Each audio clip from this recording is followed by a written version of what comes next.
اور اگر ہم ان پر فرشتے بھی اتار دیتے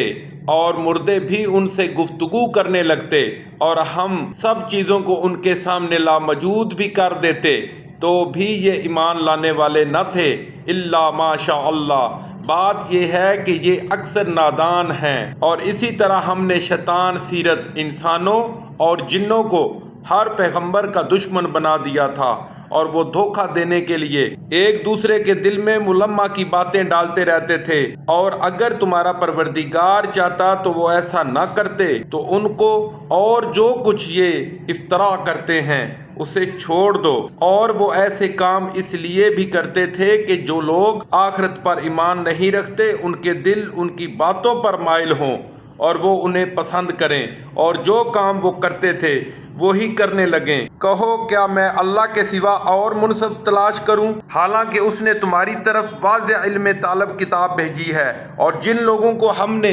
کتاب تورات دی ہے وہ جانتے ہیں کہ وہ تمہارے پروردگار کی طرف سے برحق نازل ہوئی ہے، تو تم ہرگز شک کرنے والوں میں نہ ہونا، اور تمہارے پروردگار کی باتیں سچائی اور انصاف میں پوری ہیں، اس کی باتوں کو کوئی بدلنے والا نہیں، اور وہ سنتا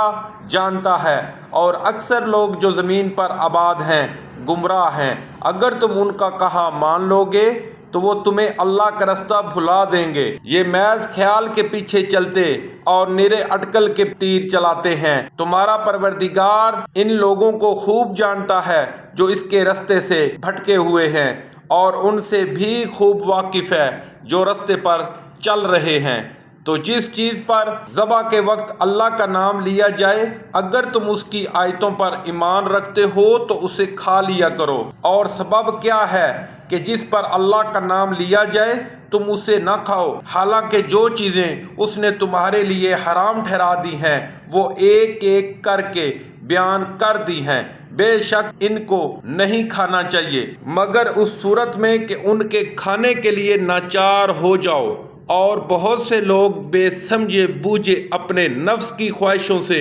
لوگوں کو بہکا رہے ہیں۔ کچھ شک نہیں کہ ایسے لوگوں کو جو اللہ کی مقرر کی ہوئی حد سے باہر نکل جاتے ہیں تمہارا پروردگار خوب جانتا ہے، اور ظاہری اور پوشیدہ ہر طرح کا گناہ ترک کر دو، اور جو لوگ گناہ کرتے ہیں وہ عنقریب اپنے کیے کی سزا پائیں گے۔ اور جس چیز پر اللہ کا نام نہ لیا جائے اسے مت کھاؤ کہ اس کا کھانا گناہ ہے، اور شیطان لوگ اپنے رفیقوں کے دلوں میں یہ بات ڈالتے ہیں کہ تم سے جھگڑا کریں۔ اگر تم ان لوگوں کے کہے پر چلے تو بے شک تم بھی مشرک ہوئے۔ بھلا جو پہلے مردہ تھا پھر ہم نے اس کو زندہ کیا اور اس کے لیے روشنی کر دی جس کے ذریعے سے وہ لوگوں میں چلتا پھرتا ہے، کہیں اس شخص جیسا ہو سکتا ہے جو اندھیرے میں پڑا ہوا ہو اور اس سے نکل ہی نہ سکے؟ اسی طرح کافر جو عمل کر رہے ہیں وہ انہیں اچھے معلوم ہوتے ہیں۔